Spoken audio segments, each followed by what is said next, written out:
ನಮಸ್ತೆ ಟಿವಿ 20 ಕನ್ನಡ ವಾಹಿನಿಗೆ ಸ್ವಾಗತ. ಮಾಜಿ ಸದಸ್ಯನ ಹತ್ಯೆ ಮಾಡಿ ಪರಾರಿಯಾಗಿದ್ದಾರೆ ಎನ್ನಲಾದ ಆರೋಪಿಯೋರ್ವನನ್ನ ಕಾರವಾರ ಪೊಲೀಸರು ಗೋವಾದಿಂದ ಬಂಧಿಸಿ ಕರೆತಂದಿದ್ದಾರೆ. ಅಲ್ಲದೆ ಪೊಲೀಸರು ವಿವಿಧ ಆಯಾಮಗಳಲ್ಲಿ ತನಿಖೆ ಮಾಡ್ತಾ ಇದ್ದಾರೆ. ಕಾರವಾರದ ನಿತೇಶ್ ತಾಂಡೇಲ ಎಂಬಾತನನ್ನ ಬಂಧಿಸಿದ್ದಾರೆ.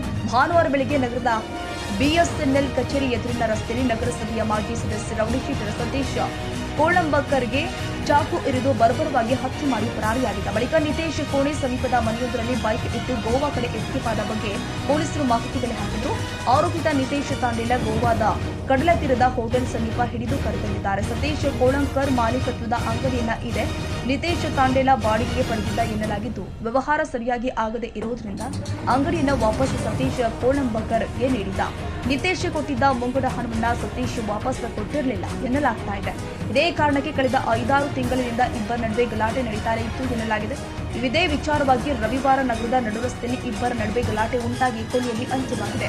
ಮಂಗಳವಾರ ಬೆಳಗ್ಗೆ ಹತ್ಯೆ ನಡೆದ ಸ್ಥಳಕ್ಕೆ ಆರೋಪಿಯನ್ನ ಕರೆತಂದು ಪಂಚನಾಮೆ ನಡೆಸಿದ ಪೊಲೀಸರು ತನಿಖೆಯನ್ನು ಮುಂದುವರೆಸಿದ್ದಾರೆ. ಕನ್ನಡಿಗರ ಮೆಚ್ಚಿನ ನಿಮ್ಮ ಟಿವಿ 20 ಕನ್ನಡ ವಾಹಿನಿ ಇದೀಗ ಟಿವಿಯಲ್ಲಿ ಲಭ್ಯ.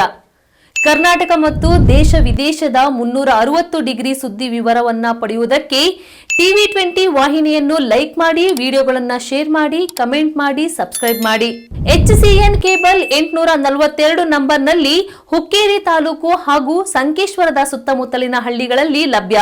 PCN ಕೇಬಲ್ 129 ನಂಬರ್ನಲ್ಲಿ ಹಾರುಗೆರೆ ಸುತ್ತಮುತ್ತಲಿನ ಹಳ್ಳಿಗಳಲ್ಲಿ ಲಭ್ಯ. ರಾಯಬಾಗ್ ಡಿಜಿಟಲ್ ಚಾನೆಲ್ ಕೇಬಲ್ 80ನೇ ನಂಬರ್ನಲ್ಲಿ ರಾಯಬಾಗ ತಾಲೂಕಿನ ಸುತ್ತಮುತ್ತಲಿನ ಹಳ್ಳಿಗಳಲ್ಲಿ ಲಭ್ಯ. UDCN ಕೇಬಲ್ ನೆಟ್ವರ್ಕ್ ಉಗಾರ ಸುತ್ತಮುತ್ತಲಿನ ಹಳ್ಳಿಗಳಲ್ಲಿ ನಿಮ್ಮ ಟಿವಿ 20 ಕನ್ನಡ ವಾಹಿನಿಯೂ ಲಭ್ಯ.